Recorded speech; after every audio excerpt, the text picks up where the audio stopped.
تحت عنوان من برای وطنم تاجیکستان صادقانه خدمت نکنم در دانشکده اقتصاد و سودای دانشگاه دولتی تجارتی تاجیکستان مراسمی با تنتنه گسیل نوستگران برگزار گردید. در صحن دانشکده مهمانان را دانشجویان در تن لباس ملی تاجیکی اطلس و ادرس با گل و گلدسته ها پیشواز گرفتند. سرآغاز مهمانان از صنفخانه های برهوای این بارگاهی علم و معرفت دیدنی نموده با استادان و دانشجویان صحبت آراستند.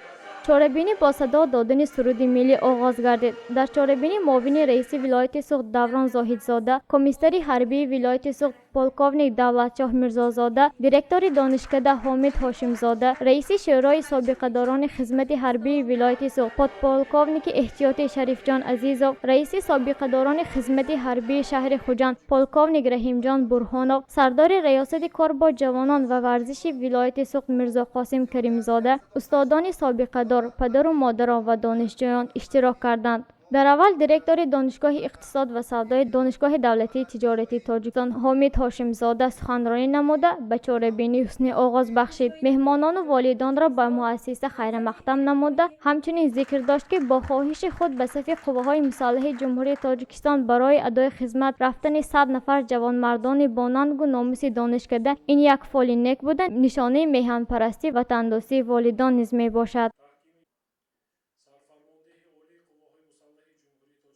امروز برای استادان و دانشجویان دانشکده اقتصاد و سودای دانشگاه دولتی تجارتی تاجیکستان باعث افتخار و سرفرازی است که 100 نفر خدمتکنندگان دانشکده با خواهش خود با امر دل و وجدان برای خدمت به صف قوه‌های مسلح جمهوری تاجیکستان سفربری شده ایستادند.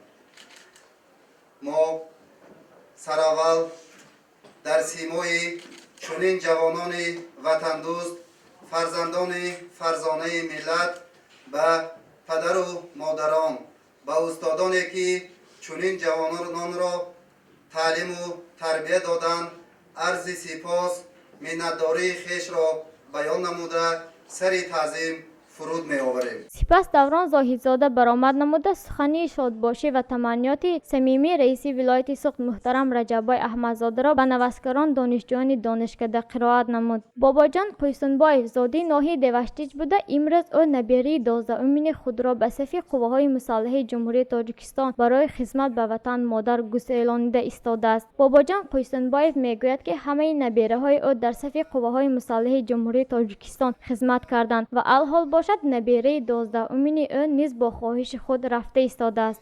امروز میخوام نبیره ما دانشکده تمام کرده خودش به خدمت رفته ایستاده است.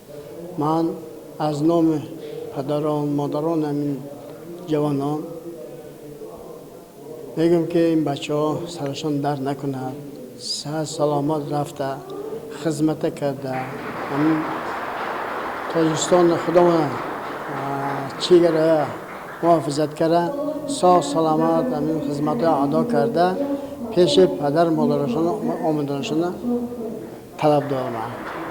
در آخر یک قطار نوستگران با سپاسنامه ها قدردانی شدند. اینچنین در هوای سرود و موسیقی وطندوستی پیشوا نوستگران را گسیل نمودند. باید یادآور شد که 100 نفر ختم کنندگان با ننگ و ناموس و وطن پرور این بارگاه با امر دل خوش به صف قوه‌های مسلح جمهوری تاجیکستان به طرز اختیاری رفته برای حمایت مرز و بوم کشور عزیزمان که قرض هر یک جوانمرد کشور می باشد سهم خویش را گذاشته ایستادند.